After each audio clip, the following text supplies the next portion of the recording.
Zach, and welcome back to my Star Wars channel. And today, we're talking about the SWTOR Fall Update Roadmap. Now, jeez Louise, if you guys saw this, the devs basically dropped a freaking novel on the players. There was two parts to this. One was the roadmap, and then the other one was like a further in-depth, synopsis of what is happening with part of that roadmap. So with me to try to help explain it all and talk about how it affects players and maybe like decipher this a little bit and kind of share some insights and get the conversation rolling is, of course, one of my very fabulous co-stars, Penny. Penny, how are you doing tonight?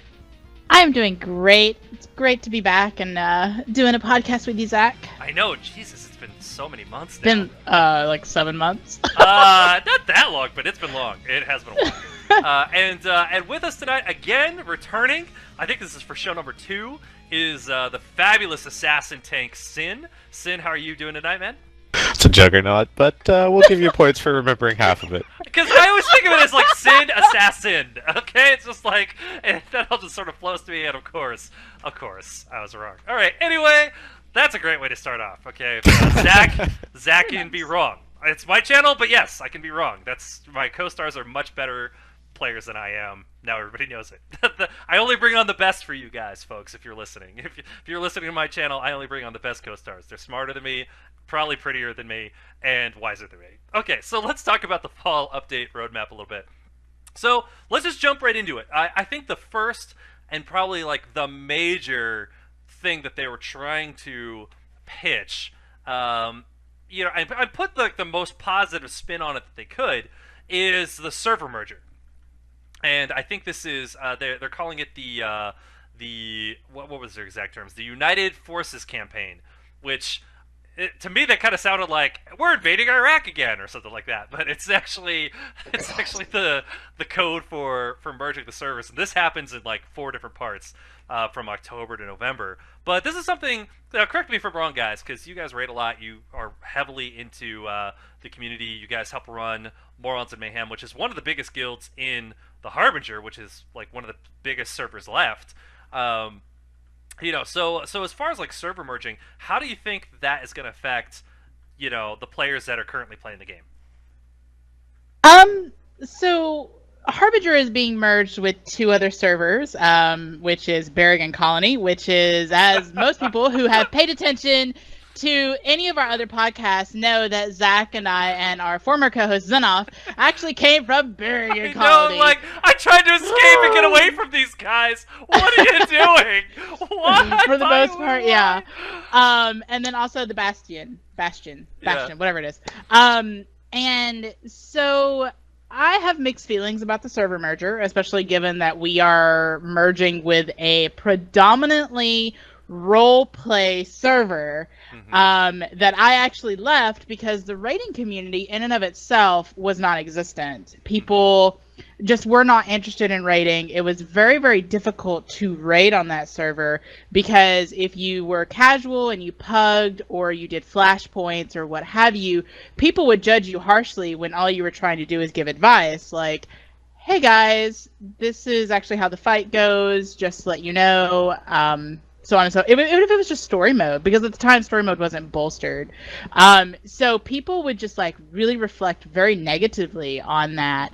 And when I moved to Harbinger, it was definitely a breath of fresh air because I could be like, hey, by the way, maybe we should try it this way, or this is how the fight goes. Let's try to see if we can work it out with what works best for our group. And people would respond pretty positively. Now, granted, you're going to run into the people who are like, oh my god, I'll do it however I want. It's a game that I pay for and I play it however, which is fine. Yeah. That is what an MMO is, and that is what you pay by all means. But the other side of an MMO is that you play with other people, and if you're trying to clear content, you have to be respectful of the fact that you are wasting 3 to 7 other people's time. So I given my history with Berrigan Colony, I'm kind of pessimistic about it. I'm not quite sure how I feel about it because it's a very dead server. The people that are left are mostly PvPers and the extreme casual players for the most part, because I do pop in on there on my assassin, because as you know, that's what I used to play. So my assassin tank is actually still there. And I do pop on and kind of observe and sometimes occasionally hug a story mode if I feel really froggy, just to see how things are. And I don't know if it'll improve the quality of the raiding community. Will it bring more people? Sure. But I don't know if it'll actually improve the raiding community. Now, are there diamonds in the rough? Probably. But I don't know. I'm just kind of on the fence about it. Yeah. No, Sin, let me throw a question at you.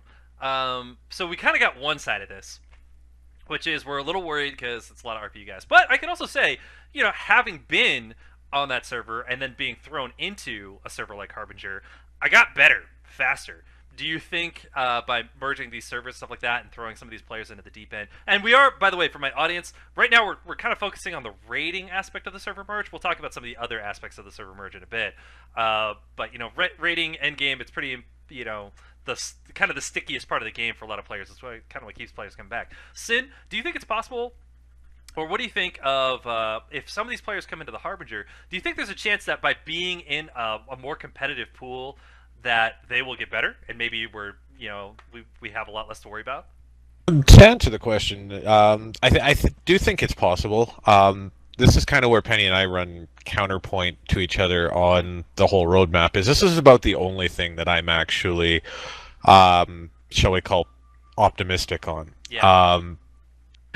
I do feel, somewhat to agree with Penny, but at the same time with my own twist on it, that this is kind of nothing more than a stopgap. Like, they've realized that they might be losing some players due to just how slow the content's rolling out, how stagnant the game feels for some players. So I feel like this might be kind of a desperation move to address that, but at the same time, I do feel like it's going to be good for both sides, because this is not the first first server merger I've gone through. I started out on Hedar Sung way back when, before it became, I think it was the Fat Man. And coming from the smaller server going to this bigger server, yeah, I got better fast. Yeah. So I do think that's going to be a factor for them. I'm not so sure that there's going to be as much a benefit for people that are already on Harbinger, but at the same time, there is going to be more people, so there's going to be more options. There's going to be more opportunities to find those players that want to get better and that can improve to basically down the end game content. So I'm a little bit excited for that, but at the same time, I kind of hedged my bets with it. Does feel a little bit like a stopgap. Yeah. I'm just gonna be real here for a sec. So in my previous video, I talked a little bit about the announcement to this particular day of the roadmap, and in there I kind of said that they were hyping up, like, yeah, guys, we've got the roadmap coming out, and get excited about the announcement. Which is kind of like, hey, get ready to be excited about the trailer to the trailer for the movie that is coming out 2 years from now. And it was just kind of that moment of like, what are we getting hyped for? And today, like, the roadmap was, it's kind of like okay, what we're trying to be excited about is the trailer to the changes that we hope actually get implemented, and so it's one of these things where we're kind of in that zone of that's kind of like the dangerous part for an MMO, is instead of actually being excited about the content, we're excited that, oh, thank God they're announcing something new. Like, can we just be happy about that for a minute, and that we're in that place, because so we haven't had the big expansion that Final Fantasy XIV Stormblood was, or Guild Wars 2 Path of Fire is. We haven't had like a really big, meaty expansion in a while. We had 2 story expansions, which focused on story, and then we get like a lot of like little piecemeal releases. And so in this roadmap, it was kind of, I hate to put so much weight on it, but it's kind of a make you break you moment. We just have a really low morale for a lot of the players in the community, and we kind of needed some big announcements. So one of the things we did hear about is, obviously, we have 2 new bosses that are coming at us. We've been expecting that, though, so that is par for the course. They had announced that a long time ago. What do you guys think about the release dates for the 2 new bosses? Do you guys feel like that is coming soon enough, or do you still feel like the game would, even after those bosses get included, we could still probably use another raid? So it's November 28th, correct? That is the drop for the third boss. And then it looks like, if I recall correctly, they're going to drop one more before the end of the year, and the other one's going to be after 2018 hits. I think both right? Skiva and Ezax will be made available early 2018. Yeah, so next month we begin our testing for the fourth boss encounter, Skiva, and then so Skiva and Isaacs will be available 2018. So, are they giving us content? Yes. From my understanding, I'm assuming they had issues with the bosses. If something gets pushed back, then there's obviously probably mechanical issues or something with the boss. That's what you get a PTS for. That's what you get testing for. So I can only speculate. But I'm a little disappointed that's not going to be done by the end of the year. But by all means, if they can give us an op that's not broken, whatever, that's fine. And they're also going to do master modes as well. So I'm quite excited to have a new NIM operation, because the hard mode of this operation is so challenging and so fun. Yeah. I can only imagine what they thought up with, Nightmare, or Master Mode, sorry. Because remember, that was that one conversation we had. Well, if they ever released Revenant Nightmare Mode, what would it be like? And it's like... So now we can only imagine, and I'm quite excited. Even if it is after the first of the year. Yeah. But that's just me. I guess I can wait for it because I've already waited this long. And Sin, I'm going to ask you the kind of an off tangent question to this. Do you feel like the other things that are coming out, the new Flashpoint, Trader and Chiss, do you feel like the changes to Galactic Starfighter, they're adding a new map to Galactic Starfighter, and they mentioned that they're going to do some stuff with PvP, like releasing a new map. Do you feel like those three things are sticky enough to keep the non-raiders going and excited about coming in? I mean, kind of. I'm mostly really pessimistic about a lot of it, because it doesn't seem to go far enough in any one direction to appease pretty much anybody. Because, I mean, like Penny brought up the players on an RP server. They don't care about the content. They're here to role play. The ones that are driving it are either the hardcore PvPers or the hardcore raiders. And I don't feel like anything that's in this roadmap is meaty enough to satisfy any of those. So, I mean, adding one new PV map, okay, sure, it's going to be something new. I mean, for me, it's really going to depend on whether or not it's objective-oriented or whether or not it's just a murder fest. Yeah. Because, like, that was kind of the big reason why I stopped playing Guild Wars 2, is they didn't have the objective-rich environment that was the Guild versus Guild combat. So I feel like if it's kind of the same along that lines, I don't really think it's going to make that much of an impact for the PvP community. I know absolutely nothing about Starfighter, so I can't see that one map is going to make a difference there, considering I can never get that Q to pop, and even when it does, I get owned in like 5 seconds and don't care anymore. Oh, dude, Starfighter heavily favors the people who have kept going, because like when it first came out, I played it for like 2 weeks, and then I stopped. Because I was like, well, it's 2 maps, it's PvP, and it was fun, and then I kind of felt like I was done with it, which is, kind of surprising, because it's actually really fun. It really does feel cool to be in the cockpit of a Starfighter. The mechanics were great. I actually wanted that engine to be like applied to other things in the game. Like, man, can we actually have like some missions where we can use that same Starfighter and mechanics to blow crap up, or like do a raid that has this, because it was really fun, but it also gets really old really fast, or at least it felt like that to me. But the players who never stopped, like I stopped after like 2 weeks, the players who never stopped, they're like gods in that form of PvP. I mean, they are. I found that out during the LVD event, the light versus dark, dark versus light. I can never remember which way it was. That event, like that, when everybody went into a Starfighter round because they kind of had to get the achievements, like everybody got freaking owned by all the gods of Galactic Starfighter. So there's this part of me that knows that there is a community of guys out there. I just don't know how big it is or how strong it is. But I think one new map actually would make a huge difference because I think they've only had 2 this entire time. And so it's just kind of like a wow. I don't know. What do you guys think about that? I mean, to be fair with the Galactic Starfighter, adding an additional map can't really hurt that group.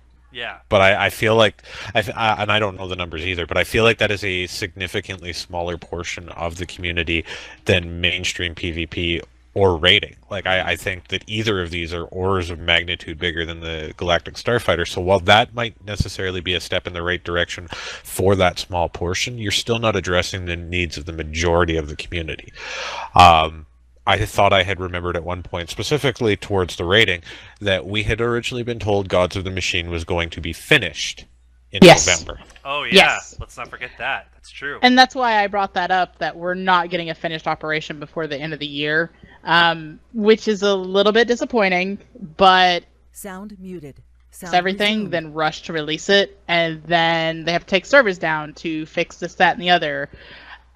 So well, and even I that's guess a bit of a mixed blessing because, I mean, a lot of the content, and I'm using that term loosely for some of the things I'm describing, that they've dropped, if it isn't perfect the second that it comes out, it's probably never going to be. Like, I look at the issues that a lot of players are having. Heck, Penny, you and I just did this in an Uprising, where we couldn't even get into the Uprising. Loading screen, and it kicked us right out. And it's like, there are bugs all over this stuff. So I feel like I'm glad that they're taking the time to make sure that Gods from the Machine is going to be, quote unquote, working as intended. Because if it's not, I have very, very, very high fears that it's never going to be.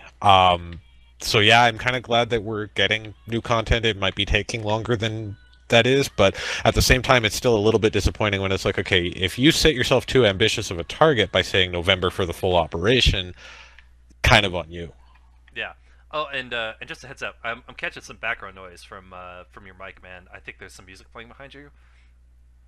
I can kill that. Okay, just letting you know, it's like, I think our audience is getting like some, a soundtrack. Go to this, and I can't get the rights to that for my channel. I'm like, this could be bad. if it helps, Zach, I actually didn't really hear the background music. Maybe I'm just used to him having always having background music. Yeah. Oh no, I it's mean, just YouTube. Like, I swear to God, they have like the best censors of anything. And if I even have like a whiff of a beat playing back in my background, that video doesn't go up. It's just like it gets blocked from 200 countries automatically. So I'm like, ah. Anyway, so I understand.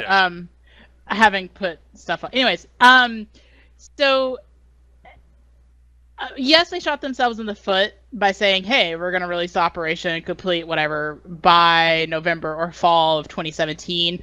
And I think they were sort of pushed by the community for some type of answer, because there was a whole bunch of pushback from the community of, well, when are we getting our content? Blah, blah, blah. The story content was crap.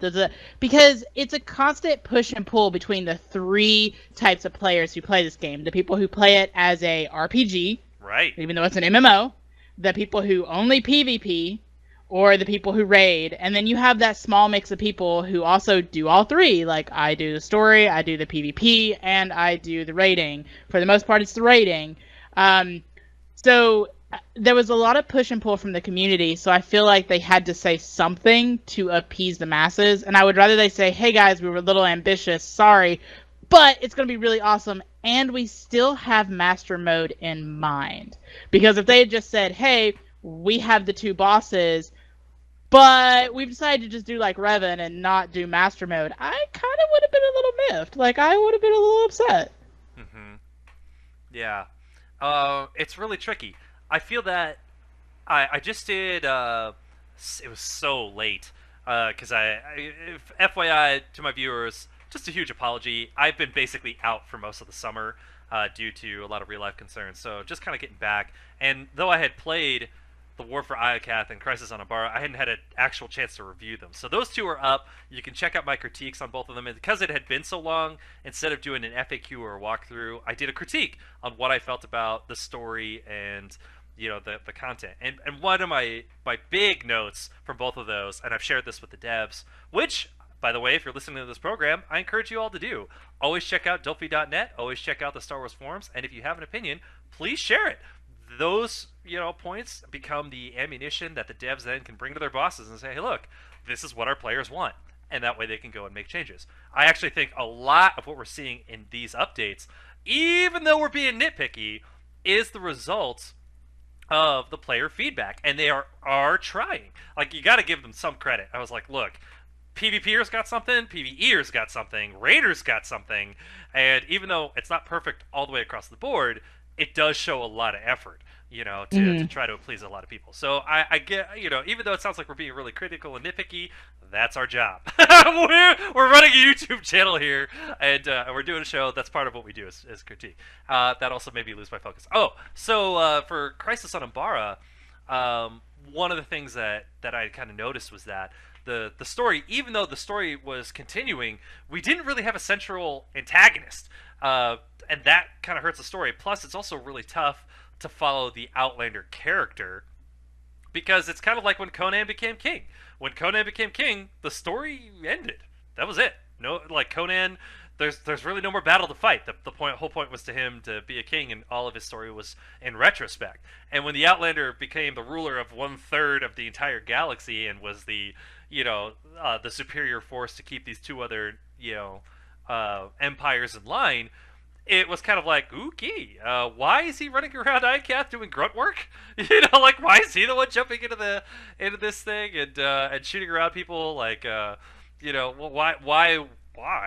And then the plot line we have for the traitor was just so ambiguous in War for Iokath, and then in Crisis for Umbara, you're just kind of like, okay, I'm looking at Theron Shan, but you're making all these bones about how we haven't kept peace and all these people let you down. But to be perfectly brutally honest, we stopped the two biggest empires in the galaxy from fighting. You took out the worst despot the galaxy has ever known, and you were maintaining a three-way peace between all three of these factions. What are you complaining about in terms of peace? Seriously, I just wanted to kind of hit him. By the way, spoiler alert, guys, if you haven't played through the story. Yeah, if you haven't played the story, there'll be spoilers behind. It's already out. Okay, but yeah, I was like, guys, this came out 4 months ago. If you haven't played it by now, go play it. It's I recommend the Moving Train piece on Crisis on Umbara. It's pretty cool. But yeah, so where was I going with this, Penny? I completely lost my train of thought. The train of thought derailed the station. Sin, do you remember where I was at in this? I think you were aiming towards the PvE content. Yes. That was coming out.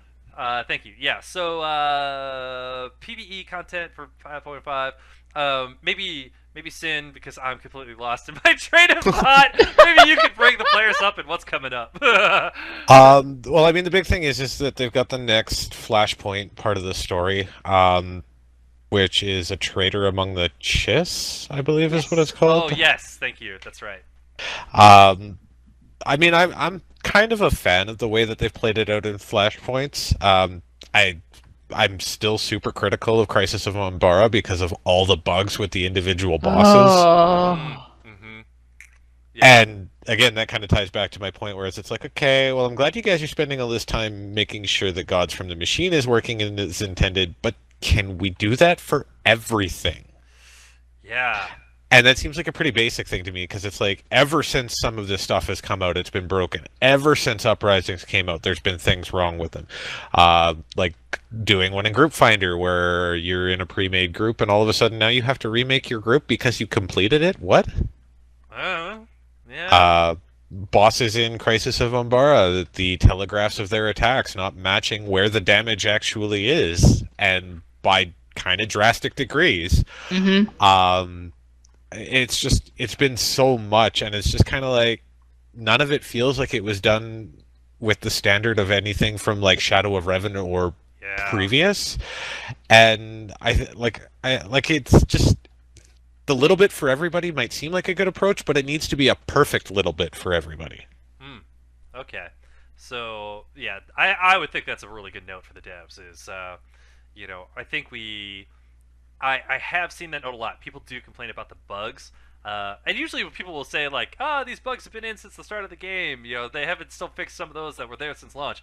They never mention what bug that is, by the way. I'm like, guys, if you know a bug, please, for the love of God, report it. Don't just say Yes. there's been bugs since the start of the game and not actually say what said bug is. Not helping anybody. You gotta report these things, because I gotta tell you, just saying that there's a bug does not help me know what bug that was, because I would forward your comment to the devs and say, look, if this bug report still hasn't been fixed and these guys are going, let's try a different channel, and get that through them another way. So what do you guys think when it comes to quality of life? Because this is a bullet point that they have up there. They're talking about something I've wanted for a while: legacy currency. A little bit of being able to share stuff across your legacy. Huge win for a guy like me who's been pitching this on my videos since, God, I can't even remember. How long have I been pitching this, Penny, do you think? Like a year? Oh my God, like pretty much since we started the podcasts, honestly, because we all had that, what is one thing that you want in game that they don't have? Yours was the currency across your whole entire toon, like it's that one massive bank, and mine was the hood up and hood down option. So it's just like, these are things that we've wanted for so long that other games already have. Like Terra already has it. Yeah. And I'm really, really, really excited that they're putting it in, because by God, it's needed. Oh, thank God. I know. Like this one couldn't come fast enough. But again, signed, devs listened, thankfully. And I don't know how hard this was to implement. But thankfully, we happen to have a really good tech guy on the channel with us right now. Sin, I hate to put you on the spot like this, but do you have any idea of how difficult something like this is to implement on the tech side of things? Without having worked with Star Wars, a specific engine, I can't say how difficult it's going to be for them. Yeah. From other games, it's not really that difficult because they were designed with it in mind. So even if they didn't have it from day one, they'd always kind of said, okay, slot A is reserved for this. We are going to put this in when we are ready. For seeing that they already had things in there for specific legacy things already, it was kind of like, it begs me to believe that they might have had that slot already there, regardless of whether or not it was intentional. Like how your command tokens are locked to 3,000 across everything. Mm-hmm. There shouldn't be that much of a difficulty to change out whatever coding that they have implemented that reserves the money on one toon from another toon. So it should just be like, okay, let X equal A through Z, as it were, and there's your legacy bank. So I mean, it shouldn't really be that difficult, but again, I have no idea what the spaghetti monster of their code engine looks like right now. Yeah, and true. I mean, the only reason I could think of on holding on it was because A, it would pull resources from the million other things they've got to fix in this game or design in this game, or B, they did try it and had some sort of glitching problem where infinite money was the result, which is also like, okay, I can understand why that would be something you'd want to kind of hold off on, because I don't know about you guys, but when they introduced, I remember the HK helmets, weapons, and whatever it was that they gave everybody for free. You could immediately run to a vendor and sell them for credits, and then re-download those things through through what's it, your legacy. Yeah, your legacy inventory, and sell them again, and people would bot that up, and all of a sudden they program their computer to download it, like sell the first 4 slots in their inventory, and then just keep rinse, lathering, and repeat. And I remember that was like, that is still like one of the smallest of the worst glitches that they've had with money, but it was big enough to immediately like, whoa! I can't even imagine if they had a problem with the legacy bank where it's like, oh, I put 2 million credits in on this character, but it didn't register somehow, and now I picked up 2 million credits on the other character, and that character A, the first character, still has those 2 million credits, or I returned them and it doubled somehow, or God only knows. So like that was the only reason I could think of why they would hold off on this, because like you guys said, and I've said it a million times, other games do this already, and it is so convenient because it values your time. And you know, you don't have to try to. I swear to God, during some of the times where I farmed for stuff for my house, because yeah, it's a thing. You know, some people like decorating their houses. You know, yeah, you know, it's a thing in the game. We have it, we play it. You know, whatever. But while I would be farming for that to get credits, I had a spreadsheet that I had to use to keep track of how much money was on every character, so I knew the total pool of credits all my characters had combined, just to keep track of it all. And I thought, this is ridiculous, because for me, I have over 20 characters on this server, plus all these characters on another server, which, when we do the server move, are all moving to this server. So now I'll have some ungodly amount, like 40 characters on on Harbinger, half of which I don't play. So like the idea of pooling the resources is kind of an important one, and one I'm a little scared of because I'm merging legacies and 2 legacy banks that will have different contents in them, and I don't want to lose stuff. By the way, in the technicalities of merging servers,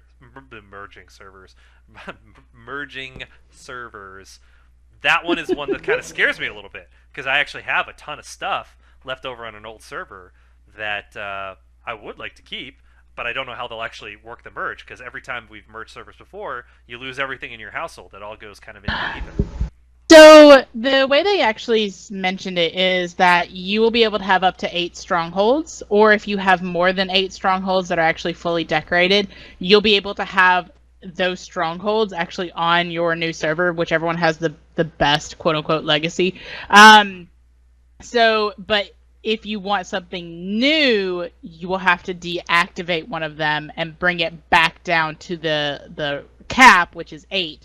Just like if you have more than, let's just see, 1,000 or whatever. Just like if you have more than 3,000 command tokens, they will bump up to accommodate that. But then once you start spending them, your cap will be whatever the new cap is. So once you get back down below that cap, then you'll be able to just use the regular cap. But they're going to accommodate it in that way. Same for like the furniture and the decorations and everything. Everything's just basically being put onto one server. So if you have 2 Coruscants or 2 Nar Shaddahs like I do, not that I like to decorate or anything, guys, you will have those multiple houses already set up and everything. So it'll be quite interesting. You know, man, this actually brings up an interesting glitch problem, because when I moved a character from Harbinger, which has all my best stuff on it, to, I think it's Shadowlands, just because I wanted to check out some stuff on their GTN. That character then has all the decorations from all the different houses I had basically linked to that character. Now, with a server merge, if this is possible, does that mean I get 2 of every of those decorations? No. Now they're between 2 different fully set up houses. See, and this is where they get a little bit, and I think this might even be a typo on the website, is that they've said decorations are not impacted by the United Forces update. If you have more than 1 legacy, which are combined as part of the update, you'll have access to each decoration equal to the highest decoration among your legacies. Example, on Legacy 1, you have 4 basic metal chairs. On Legacy 2, you have 15.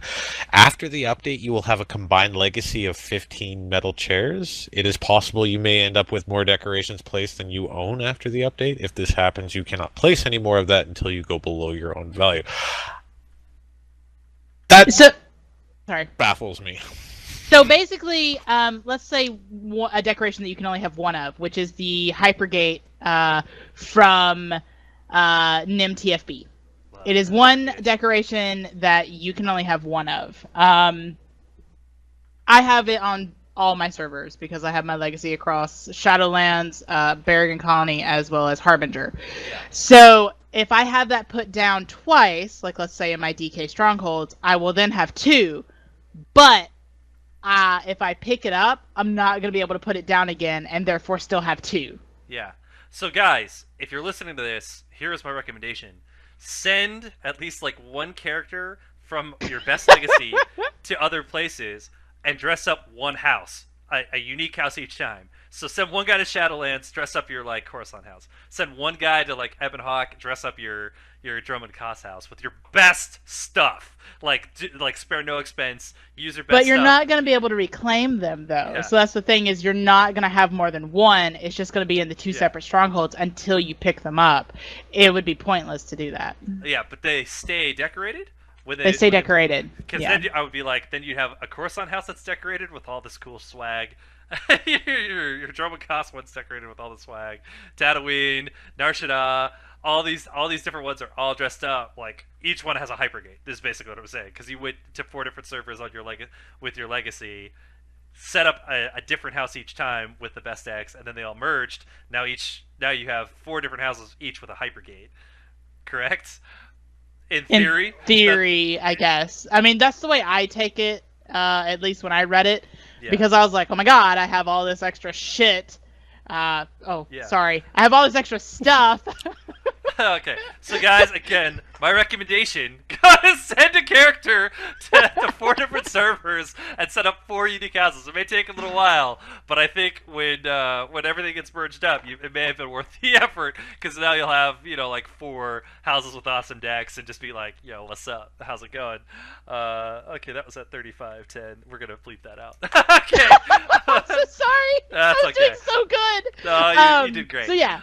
Okay. That's my general understanding as far as like decorations and strongholds and stuff, and I'm really kind of excited the fact that they're bumping up the strongholds to 8, because then I could have my Minot stronghold back. 6.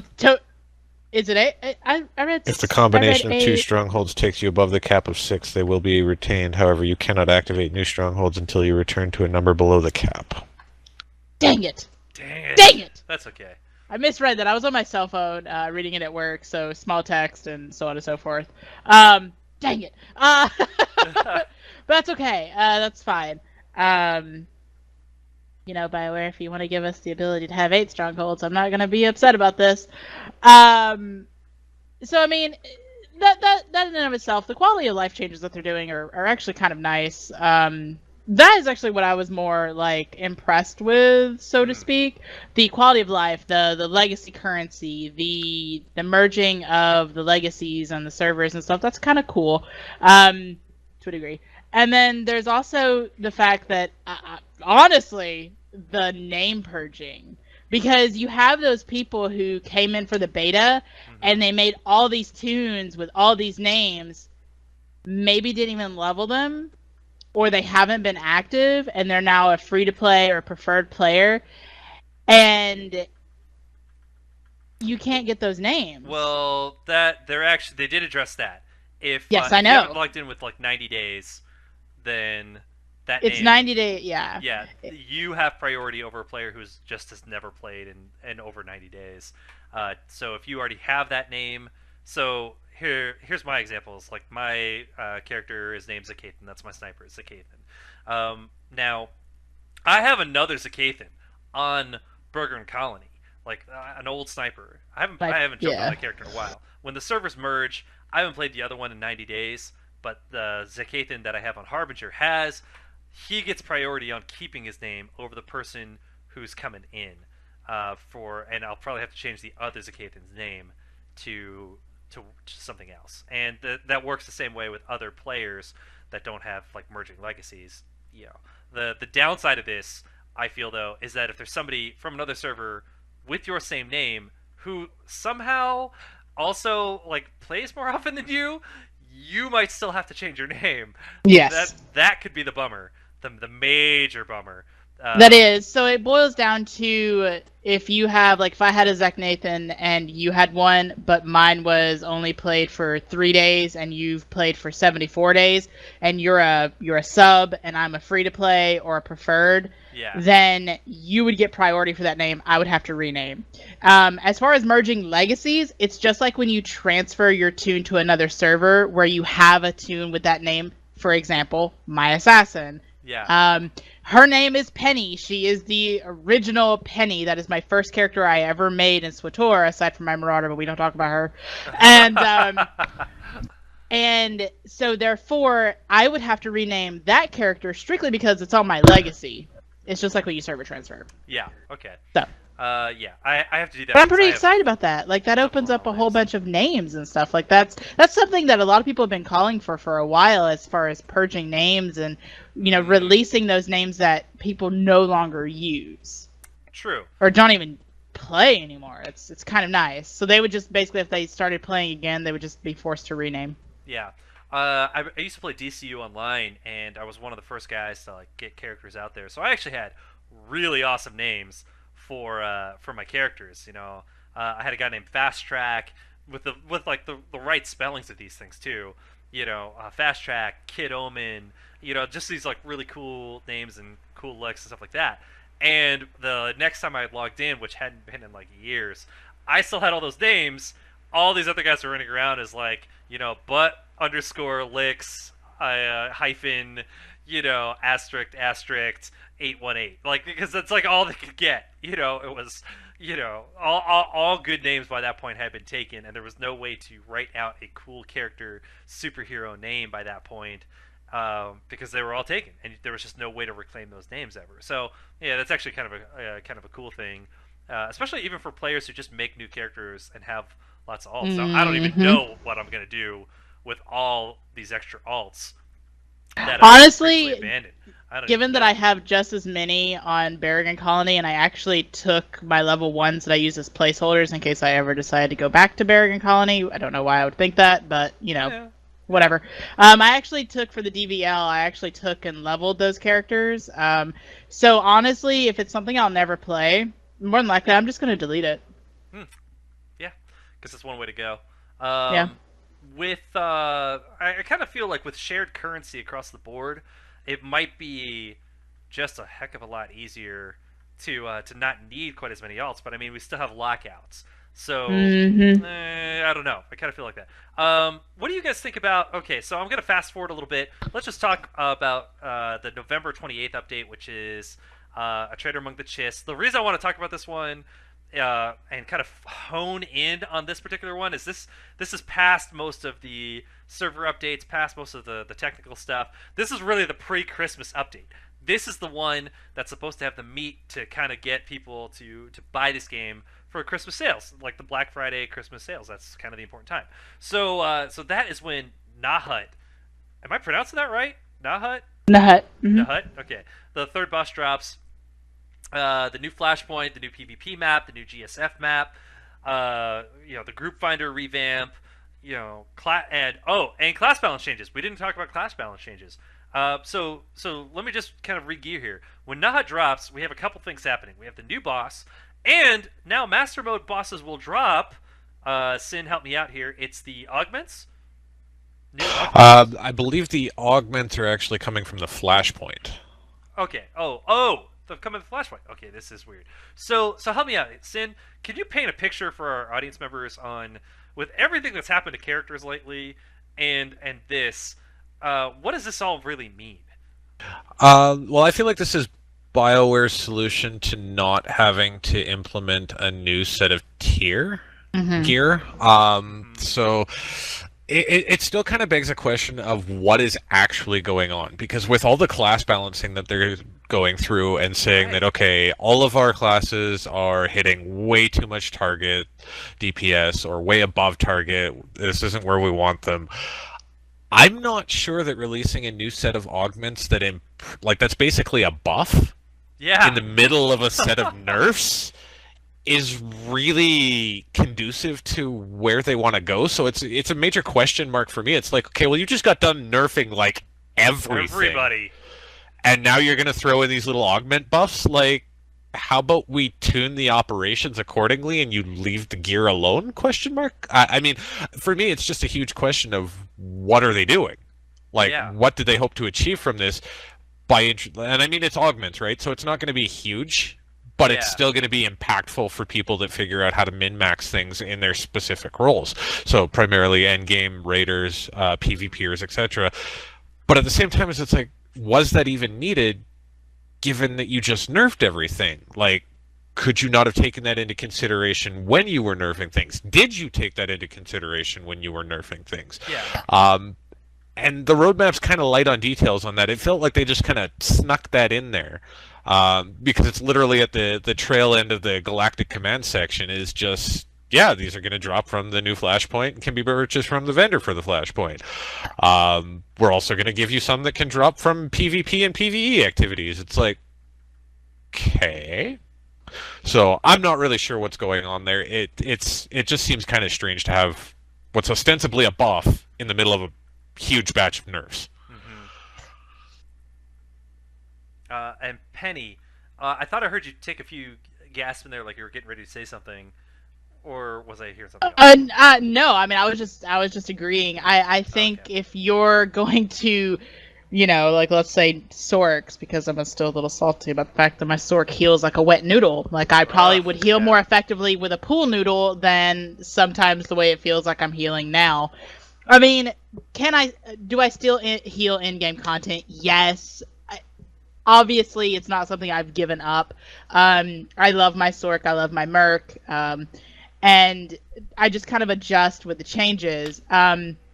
But I feel like if they were going to give us, like, new augments, why do such drastic nerfs to healing or to DPS? I understand you might have target numbers for DPS, but, at the same time, it's sort of like what Sin said, like, what about the boss encounters themselves, especially since, there are players in the game who are good at any class they touch, and they can pump these numbers out so hard on their classes like it's nothing, versus someone who's more casual who might struggle to meet 8k DPS on Nim Writhing or Nightmare Dreadguards or Terror from Beyond Tentacle phase, the first phase of Terror.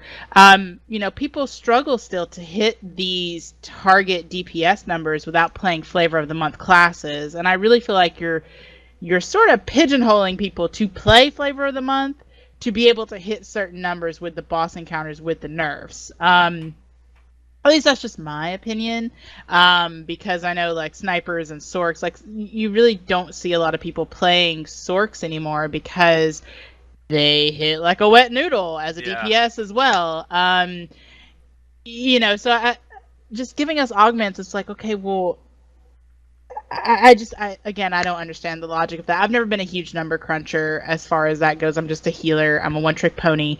So I'm not like one of those people who are like, oh my god, they're nerfing my DPS by 800 DPS because of this.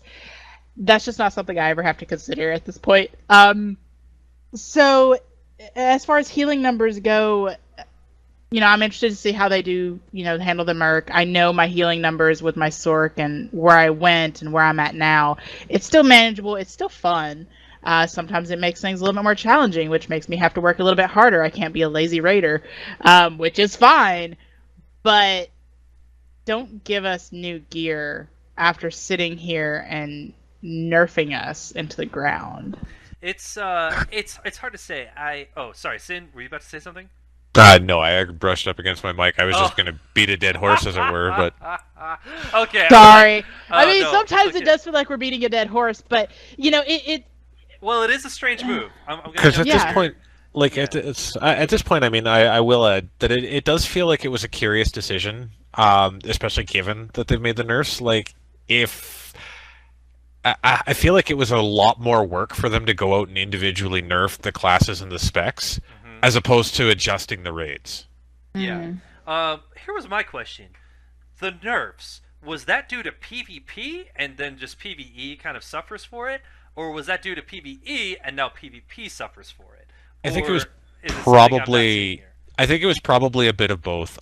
You got some scenarios where there were specific specs and classes that were doing ridiculous amounts of damage in raids, like heads and tails above and beyond other classes, and such as just if you could throw out an example for the audience. Virulent snipers were pretty up there. Lethality operatives were pretty up there. What was the other one that just got hit? For a while there, going a little bit further back, it was the lightning sorks were way up there until they got nerfed into the ground. Yeah.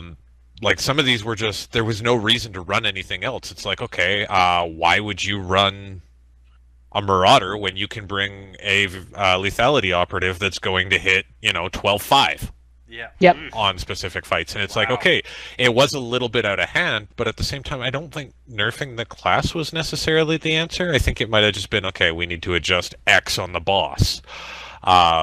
Because, I mean, it wasn't every fight that they were doing this well at, but I mean, even middle of the road operatives weren't having a problem hitting 10k, and like that might be in and of itself a problem, but rather than bringing out the nerf hammer, and I honestly feel like they hoped for the best with the changes that they made. I don't feel like there was a lot of hard deduction going into it. They just kind of leveled these bans on everybody, and it was just kind of like, okay, yeah, you can play this, but you're gonna have a really hard time now, like with Sorks since pretty much 5.0. They've been in a really not great place, and Yeah. it was kind of like we talked about in the last podcast. It was it's work to try and get some of these classes through NIM. Yep. Yeah, for sure. It's certainly not unviable, but it's not something anybody Joe Casual can do. Right. Yeah. It's definitely it definitely raises that question mark of what is the the plan. What is the plan? We got the Specifically, roadmap, but we still have who is this troubles plan understanding. aimed at? Yeah, the method of the madness.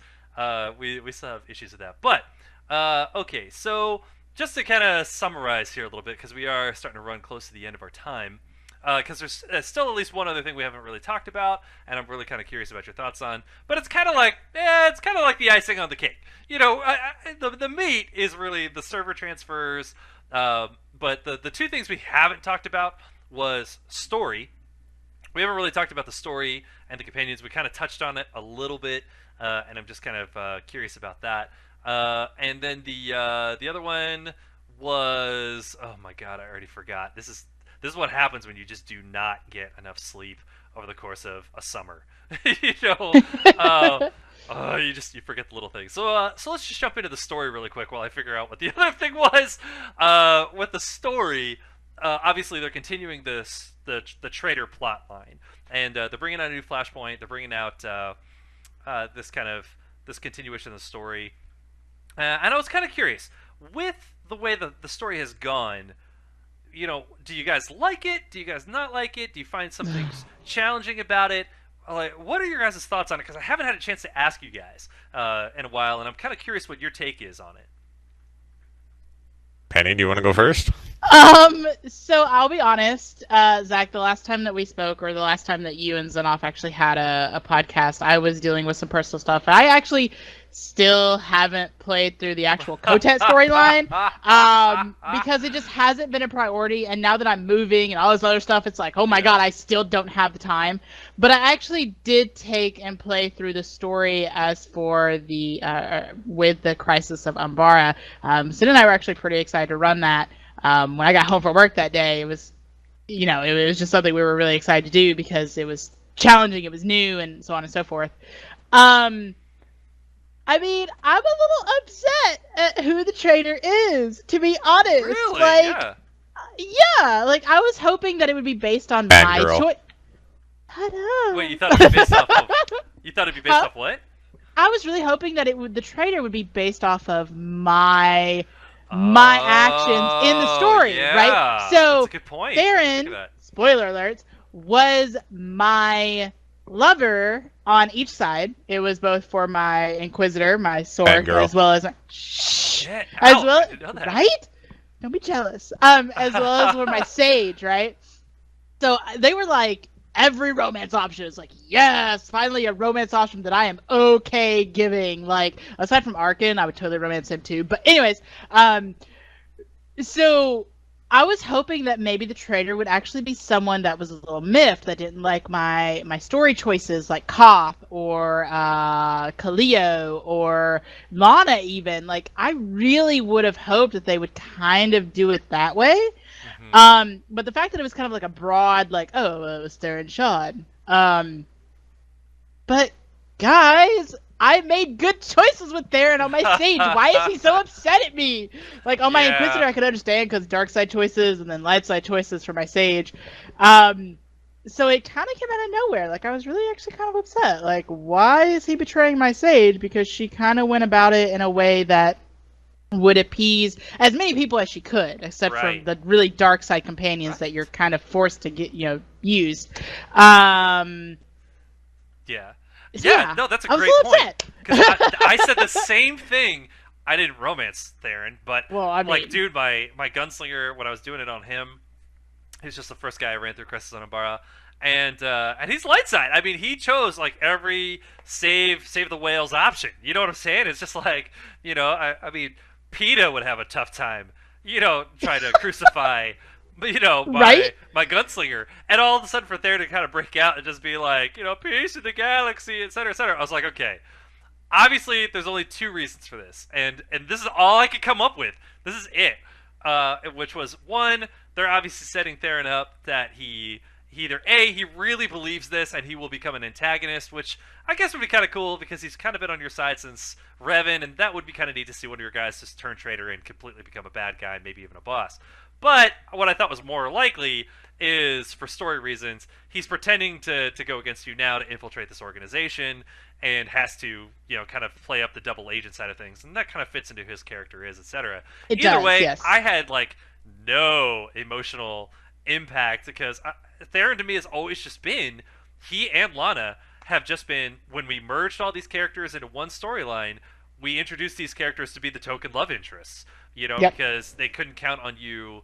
If a Sith warrior and a Jedi Knight are now playing the same story, you can't really have Jaisa or Kira. You have to have somebody else, for them to have as a romance option in this new merged storyline. And so Theron and Lana and Koth and Senya, I kind of felt like they were always kind of like foisted upon you. And now, because of the merged Outlander story, they have tried to make them into as important of a character to you as your original 1 through 50 companions are, and I really haven't had the same emotional connection with all of them. Yeah, you guys are way too nice on this writing. Yeah, I mean, I'm not saying I'm enjoying the writing. Like, I romance Theron because the romance options for an Inquisitor are bad. Awful. They're so bad. Awful. They're so bad. Like, I was so upset when I was leveling my Marauder, and newsflash, I level as a female. I play a female character because I want to have something pretty to look at. I was upset that I couldn't romance Jaisa on my Marauder because it's a same-sex love interest, and this was before they introduced the same-sex love interest on McCab. And so my Marauder didn't romance anybody, and my Sork also didn't romance anyone because Quinn, oops, sorry, Andronicus. Yeah.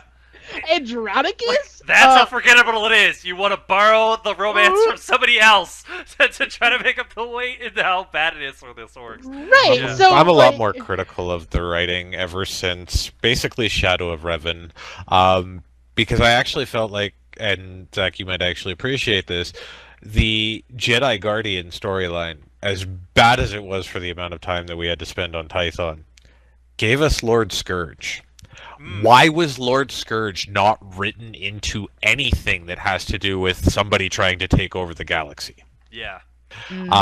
So, I mean, I'm super critical of the writing in Kotet and Knights of the Fallen Empire, simply because there's so many story hooks that they left by the wayside that would have been, I think, and I think you said it exactly right. There's no emotional connection to this story. It just kind of doesn't seem to really matter.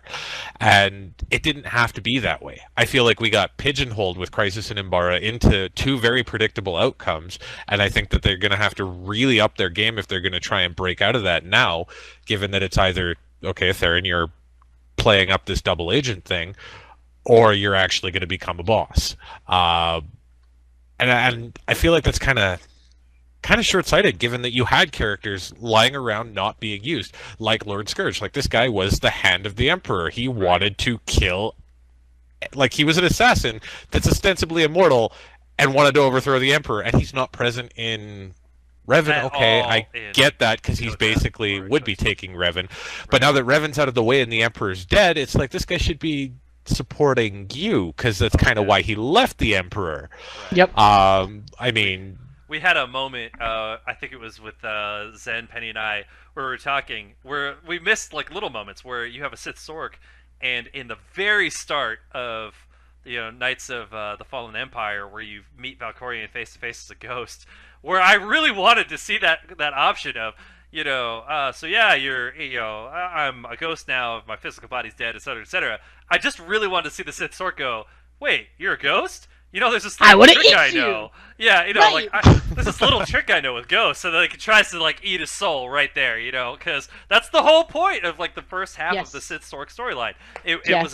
was a criminal shame to not have that option there. It's like, wait, so you're a ghost now, eh? Because there's this little thing I know, yeah, and that's kind of the and- other thing is yeah. Penny touched on it with the choices that you make, like playing through these storylines.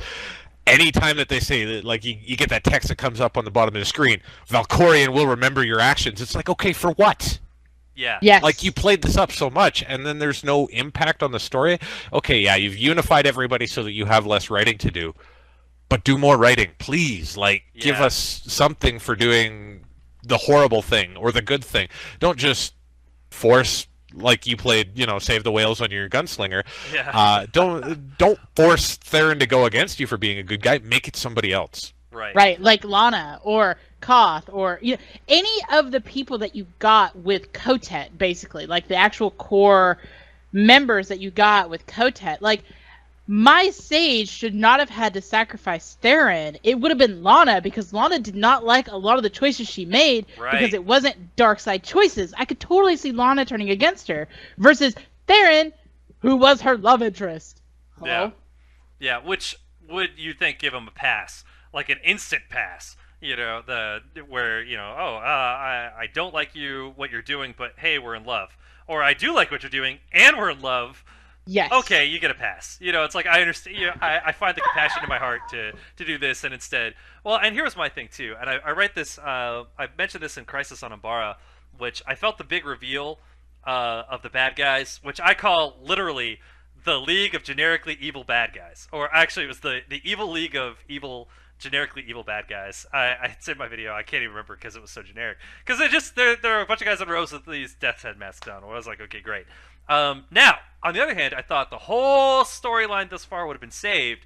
How instead of seeing some random nameless scrub on the hologram with Theron at the end, if it had been a guy like Darth Malgus, a guy we hadn't seen since the 1 through 50 storyline, who wasn't really ever confirmed dead, a guy who had uprisen against his own emperor back in the day, and all of a sudden out of nowhere shows up, comes back, and he's the guy pulling the strings behind the latest plot against the universe and is making a power play. That I would have believed, and it would have actually been kind of cool, because I'm like, oh dude, it's Darth Malgus, a real surprise, Darth Jaden. Yes. or Darth Jadis, yeah. Coming back or something like that. Some guy that, instead of some kind of generically evil bad guy that we don't know their motivations, we don't really care at this point either. Theron betraying us. You must have had to like really like Theron to have even the slightest connection to it, and even then it was just kind of like, Theron, you're the traitor? How could I have not seen that it would be one of the 6 supporting cast members that have been foisted upon me since the Shadow of Revan? Well, it's like, who else could it have been? And my big problem was, how in the name of God does a droid like Tyth know and have clairvoyance to know that there's a traitor in your midst? Droids don't have clairvoyance. That's a force ability. How does this droid psychic? You're meeting him for the first time, and he's like, "You are being betrayed." I'm like, how would you know this? You're a droid. You've been in hibernation for years, and we're meeting over a computer. I don't even know there's a traitor in my midst. Like, you can't even use the argument that you're reading my brain hooked up into this thing, like through some pseudo matrix ability. How do you know this? That whole plot was so weak. Like, so weak. At times, don't even get me started. Okay, so I was curious. I just wanted to see what you guys felt about the current story thus far. And because we haven't had an announcement of a new expansion yet. We're getting patch 5.5, 5.6, which kind of continue along the same path we are on. But do you feel like, and the main thing was like, do you guys feel like the story is strong enough to kind of satisfy the story aspect of what we expect out of the game? Because I'll tell you, our standards are like nerds. Our standards are pretty high. Obviously, we you can't just kind of throw a curve, throw something weak at us and have us say like, yeah, that fits everything we want. Okay, and by the way, guys, again, to my audience members, our job is to be critical. That's what we do. We're reviewers, we're the show's title is Real Talk with Real Gamers, not the pep squad of BioWare telling you why you should love this game when you shouldn't. Like that's not our job. We're players just like you. We want to make sure that we're starting good conversations, and also we also tried to, as a point on the show, I tried to give you guys an outlet for positive feedback, and for negative feedback, and give you a way to take anything you don't like about the game and throw that at the devs. Because guess what? If you go back to my first episode and you start listening through them, I am not kidding. Everything Penny, Xenov, Killa, everybody I've had on my show that we've talked about, the devs have made changes for. Everything. When we talked about class changes, when we've talked about story changes, when we've talked about getting new raids, when we've talked about tweaking bosses, when we've talked about legacy systems. The only thing I have yet to see that we've talked about that they haven't done is new character classes, and I'm still crossing my fingers on that one, boys. Let me tell you, I'm still waiting on the Grey Jedi, still waiting on the droids as like hero classes. We haven't seen that, and what was the other thing? Shoot, I can't think of it off the top of my head. But when we have put those things out there in a positive way towards the devs and BioWare, they have listened and have been trying to implement those things. And I have to give credit where credit is due. It is not possible for them to do everything all the way up to our satisfaction, because it's kind of a small team at this point. But the effort is being made. So the more that you pitch in good, positive, well-constructed, thoughtful criticism, the more likely it is to have your change get made.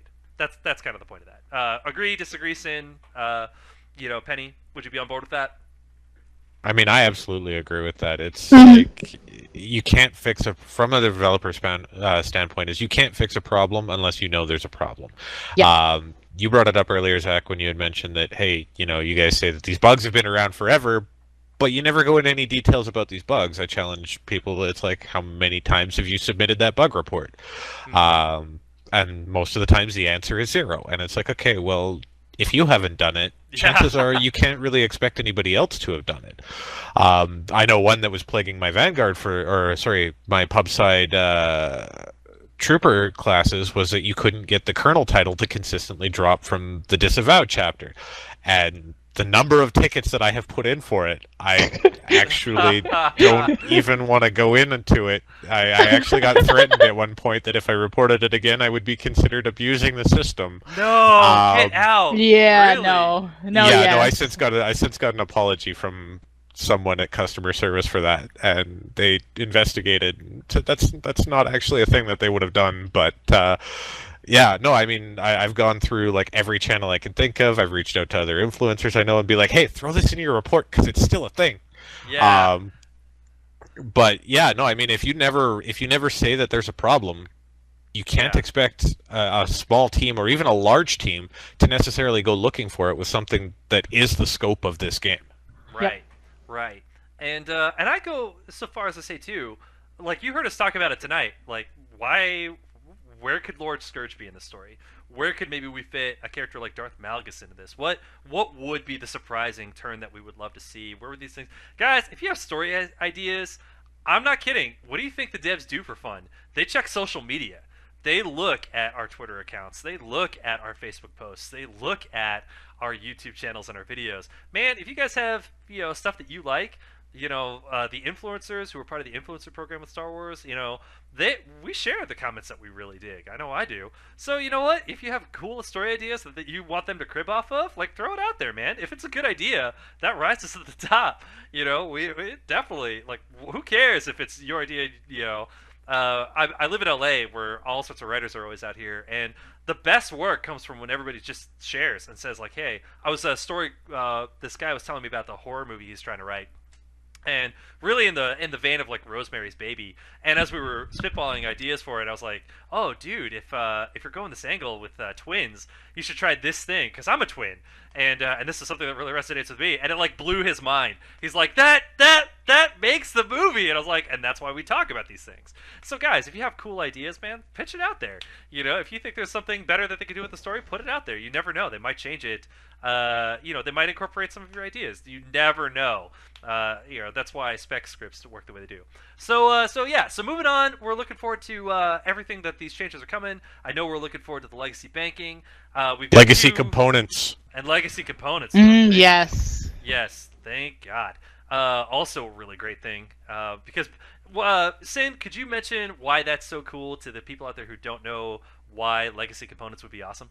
Well, right now, as it stands, you've basically got to go in and, like, way back when the 5.0 gearing and Galactic Command came in, the development team had basically said, hey, you know what? The Master Mode operations are not going to be the primary means of acquiring the top tier gear. It's going to be through PvP. For a lot of us that, maybe lean towards one class or another as opposed to being a jack of all trades, master of none, that's a lot of PvP to upgrade all of your tunes, where you might not be really, really good at one class, so it takes you even longer. So this way, it kind of caters to somebody who has those multiple tunes, wants to get that best gear for them, but doesn't want to have to invest that time PvPing on that tune. Like for me, if I ever wanted to gear Marauder, there's no way I'm going to make myself look like I'm having a stroke in Warzones by swinging two lightsabers around and pretending that I have any idea what I'm doing, when I can just get on my Juggernaut and get the legacy components, buy the gear for my Marauder, and not look like an idiot.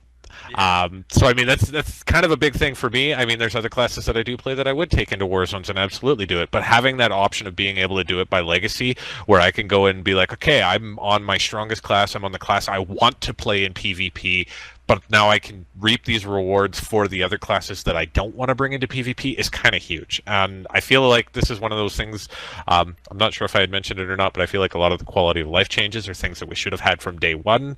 I feel like they're getting to it now, so that's a good thing. I mean, it's better late than never, so I'm a little bit critical there, but at the same time, I'm getting it. So there is that. Yeah, you have a right to be critical. A lot of games design this right from the outright. And when we first started playing Star Wars, getting gear on that one particular tune was okay because you probably didn't have 50 alts. Then, obviously, as the game progresses and you do have a lot of alts, then that system becomes kind of paramount to the survival of your raiding experience. Whereas, when I'm in Final Fantasy 14, that's just there. You earn up these tokens on any character, on your character, and you can use them for any job class. You can buy that armor in advance and just have it ready to roll when that job is up to stuff. And Guild Wars 2, kind of the same thing. It's all universal currency. So if I earn it on my engineer, I can use it on my guardian, and it's awesome. Like it makes you addicted to it, and it makes the lack of it really obvious in Star Wars, where you're like, I have all these alts, I could only earn stuff on my sniper, even with CXP. Oh my God, we didn't talk about CXP. Oh, hang on. Oh my God. I was about to end the episode. You know what we're going to do? We're just going to, if you guys are game, I'm just going to keep going for a few extra minutes, and I'll just divide this into 2 bite-sized pieces. And when I put this up on YouTube, I'll just, maybe I'll just cut it in half, and we'll do part 1, part 2, but just put it all out there at the same time. So CXP, making some changes. Now, this is a love it or hate it system. Actually, I'll just say it's a hate it or tolerate it system. Yes. There's really, this is the system that really broke quite a few players. We had a whole show dedicated to CXP. And by the way, when we mentioned what we wanted to see as fixes, almost every fix went into play. This is another reason why I say feedback is important, guys, especially when it's constructive. But the new changes to CXP. Very curious to what you guys as serious raiders feel about the changes. Do either of you have any comments right out of the gate that you want to share? The one that I'm curious to see is the quality, what they're calling the quality of life improvement that changes how Disintegrate works. And instead of giving you more CXP, it now gives you legacy bound unassembled components. Yeah. I'd kind of be interested to see if it's going to be a choice where you can either say, okay, well, I want to disintegrate this and get more CXP, or I want to get legacy components. Because, I mean, sometimes when I'm opening packs on a class, I'm specifically after the gear drops that'll come out of it. Right. And sure, okay, going with the unassembled components to let me get there, but that's kind of the long road, as opposed to the potential RNG in your favor of opening that pack and finding that one piece that you need. I'm going to be the first one to say that it is RNG, and I hate it because I had to open no fewer than 1,300 packs to get my 248 left side piece that I was looking for. And even then, I only got it after I'd already unassembled component to get it. But that was that hard. day that he got that in his pack. I alt F4 and went and play League. Yeah. Yeah.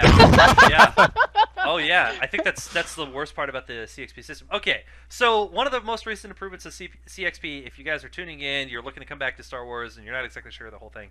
All right, so you play through the game after you hit max level, and you start earning CXP instead of experience. And CXP, every time you level up in CXP, you get a crate that could possibly have upgrades to your gear. Now here's the tricky part to this. The higher you go up in rank, the less likely you are to get the junky green gear or the blue gear, and the more likely it should be that you get purple gear. And each rank of 100 you go up, that should push you up another tier. Now the catch is, if you go into a raid, you're already earning at least one rank higher than where you're at, depending on what rank or how difficult the raid is. So if you're in story mode, you're earning at what you would get at like level 200 CXP. So there's really not a lot of reason to be gear hunting at like rank 1.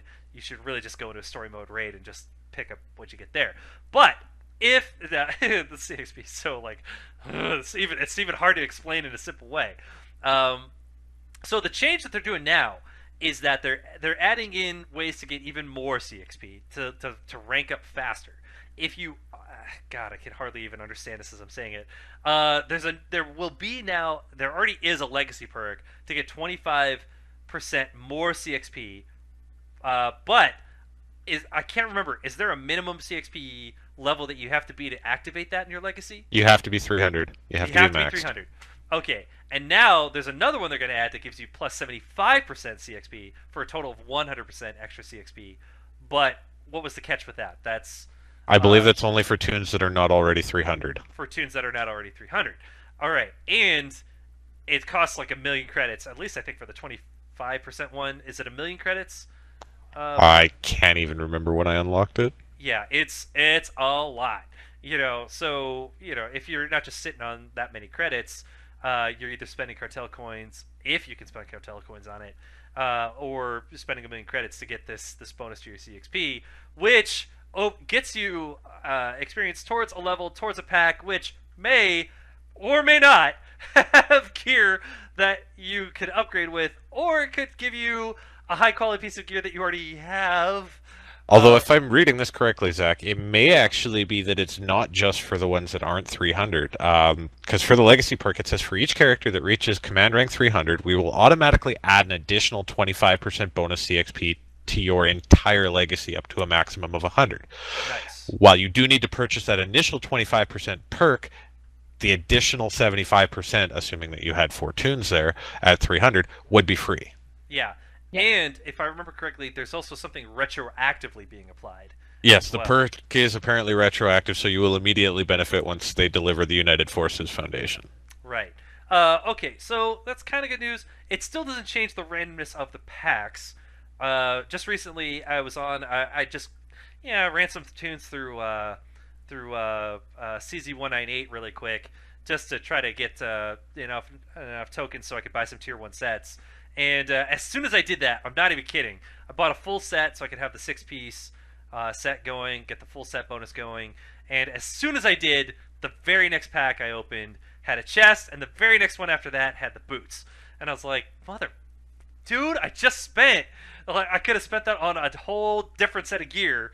Like bought 2 pieces for a different set that I needed, like for my Jedi Knight instead of my sniper. Hey, there's no way to predict what comes out of these packs. Now, one of the changes they're making is they're going to give us an extra slot, which is like 1 more roll of the dice per pack.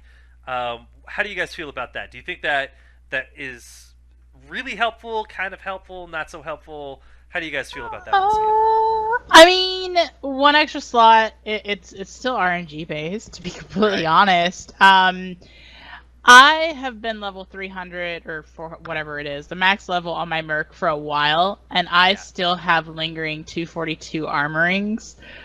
Which, I mean, if I actually, ran through the hard modes to get the gear to upgrade with my components, I would probably have them already, but I don't actually have the unassembled pieces on any other tune.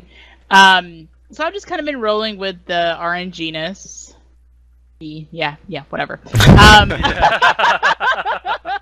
Of the opening of the packs, and I don't really feel like giving me an extra slot's gonna really change that. I've got like 6 248 guns sitting in my legacy bay. Like I mean, I'm sitting here. I've got so much legacy gear, or not legacy gear, but 248 gear. That's literally, it's 6 248 guns, 4 pairs of boots, 3 pairs of gloves, 2 chest pieces, 2 helmets, and 3 pairs of pants. And a partridge in a pear tree.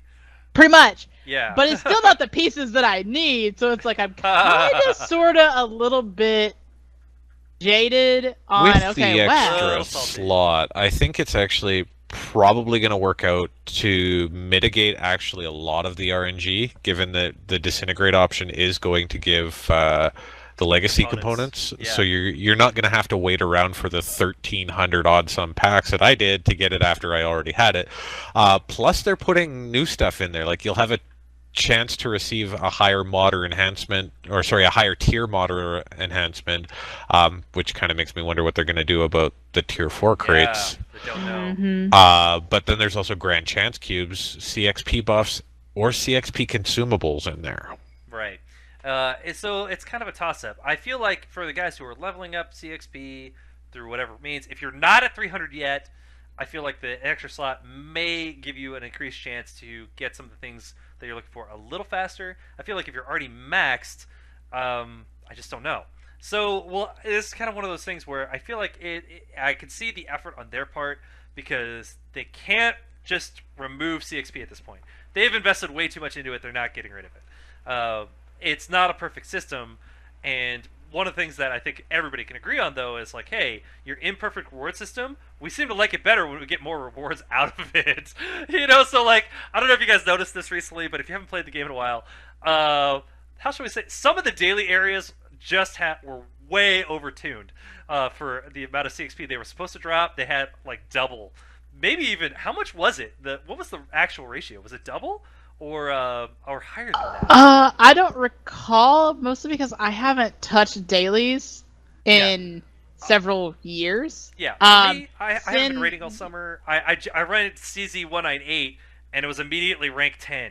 And so I was like, woo, okay, we'll run this a few more times. Yeah, and I raided on a bunch of my easy level characters and got like a crap. Some of the daily areas were overtuned for the amount of time invested that you needed in them. Like, you'd sit there and you'd spend like 15 minutes on a run through the daily section, and you'd get more CXP than if you, and I'm talking like one-shot perfect kills everything in a NIM operation. Right.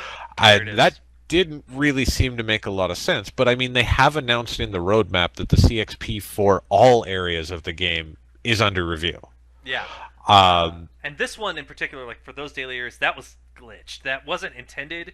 It just sort of happened during one of the updates, and like everybody kind of blew their lid, and they didn't change it back. They realized players like were actually going to these areas that they hadn't been to in a long time and actually playing them, because now well, I mean, I even quote their notes on here is that for that specific section is, as some players experienced with the daily planetary areas, increased CXP makes us happier, so that's their plan for all areas throughout the game, and is apparently going to coincide with the new Flashpoint. So, I mean, if they want to make the CXP system meaningful to everybody, I feel like they kind of need to aim to that it gives you more rewards as opposed to fewer. Right.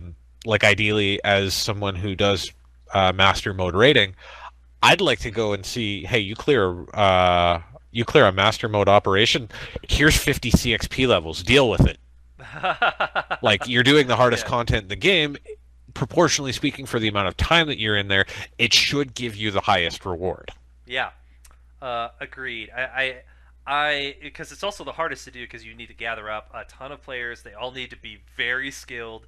It's a pyramid shape. To be able to do that level of content, that weeds out so many players of the game. It makes it tough to group up. It makes it tough because of the gear checks. It makes it tough because of the skill check. It makes it tough. It just, if you can make it to that level, there really should be a pretty big payout, in my opinion. And I feel like the reward should yeah. be scaling. It's like, okay, if, like, let's take NIMDP as example. The timed run is an hour. If it takes 8 players at what should be, I guess, ostensibly the top tier of the game, an hour to go through this, the XP that, or the CXP that each player earns in that time, in that 1 hour, should be greater than you can possibly get doing a solo activity for an hour. Yeah, and I think by a large margin because of the investments that go in it. There's the time, there's the fact that you have to coordinate with 7 other people to do it, and that you're doing the hardest content in the game. It's like these should all be like multiplier factors to the fact that it's coming out. So it's, let's say if an hour of that is 250,000 CXP, I'm picking an arbitrary number, nobody quote me on this. Yeah. If an hour of doing a NIM operation is 250,000 CXP, I feel like, PvP at an hour should maybe be somewhere around like 75,000, because I mean, you can do it on your own. Group finder pops for everybody else that's in the queue, right? You don't need that investment. If you're doing story mode ops, there's no way you should be anywhere near that. If you're doing daily areas for an hour, there's no way you should be near that, because you can do all of this content by yourself. It doesn't reward the players that are putting forth the effort and the coordination and the time to go and do this stuff. And I think that's kind of been the big criticism from a lot of the rating side, is like, it's like, okay, sure, you've got this CXP and it's, a nice little, hey, good job, here's your gold star for doing something that, is hard. I never feel like it was enough of a gold star in that, because, I mean, let's face it, nobody's rating for the CXP, they're rating for the raid. But the CXP should still be there as an incentive. Right. Right. And for my listeners out there, if you guys have never rated and wonder why I talk about this so much and why I bring this up in almost every single show and talk about this in relation to Star Wars: The Old Republic, is because rating is basically a masochist club. If you thought Dark Souls was tough and difficult, and you hear people like griping and whining about how punishing that is to players and how hard it is, they have nothing on an 8-man raid. And I'll tell you why. Because you don't have 7 other people watching and able to see the dumb mistake that got you killed in Dark Souls. And in fact, it's probably not recorded, which it probably was. If you're at the highest level of rating, everybody's probably recording what is happening on that raid for posterity, so that they can study, analyze down to like the most minute number crunched detail of your rotation to find where they can improve that raid. During the raid, they have monitoring programs to know. It's like, Zach, you are taking 0.25% more damage than everybody else in the raid. Than a tank. Why the hell, is that happening? And you're like, mother humper, gosh darn it, what? Were you watching me? I actually had guys call me out in my raid. Zach, you're not doing the optimal rotation. I'm like, I'm across the field firing my butt off while this guy's facing the opposite direction of me, and he is able to tell from sound what I am doing in my rotations to know that I am not doing it correctly while I am running my butt off, dodging missiles and puddles and trying to get in position. I'm like, are you kidding me? This is what happens to you on raids, guys. Nobody understands the competitive raid environment and why I feel like, you are white knuckling it when you are doing the hardest bleeding edge content and you're trying to get 8 people coordinated to move like a marching band on a field, not missing a single note, because you will know it's out of step because they will be dead, and the whole raid has to go again, because of one person's mistake. Any one tuned thing that doesn't go right, everybody dies, everybody has to do it again. There can be no weak links, there can be no mistakes, there can be, for it all to work well. Believe me, you've earned it. Whatever that top tier reward is, you have earned it. Because, sweet Mary Mother of God, it is grueling. Especially when you're doing and you guys can jump in here if I'm wrong, but when you were doing new content, stuff no one has touched before, they don't have a strategy for it yet. It has been, unbeaten by human hands in its launched version. This is, you were breaking new ground. This is ultimately like the most painful grind you've ever done. It is hour after grueling hour of death, res, wipe, repeat, over and over and over again. It is. I mean, so like for example, let's just do Revan. You have those guilds who go in and they get the server first, world first, whatever. And yes, I know that videos come out about it. With Revan, it was definitely, okay, I see how that mechanic works. Cool, we just have to have someone who calls clock phase. Any takers? Any takers? 1, 2, 3, Zadic!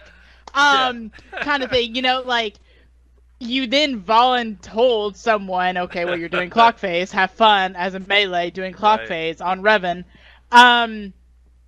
You go through and yes, you see how other people beat it, but every group is different. Every skill level is different, and you're still going through, and you're still like, "Oh my god, this is terrifying." Like working out cleanses as a healer on first floor. Now it's like an old hat. But when I was first doing it, I was like, I don't know how to get these cleanses off on time. Plus heal people. Plus do all this. It's stressful and it's fun. That's what's part of rating. But with the new boss too. Yeah. After the insane amount of frustration and grinding and death and hating yourself and hating your teammates and all that, it actually is quite fun. Really, I promise.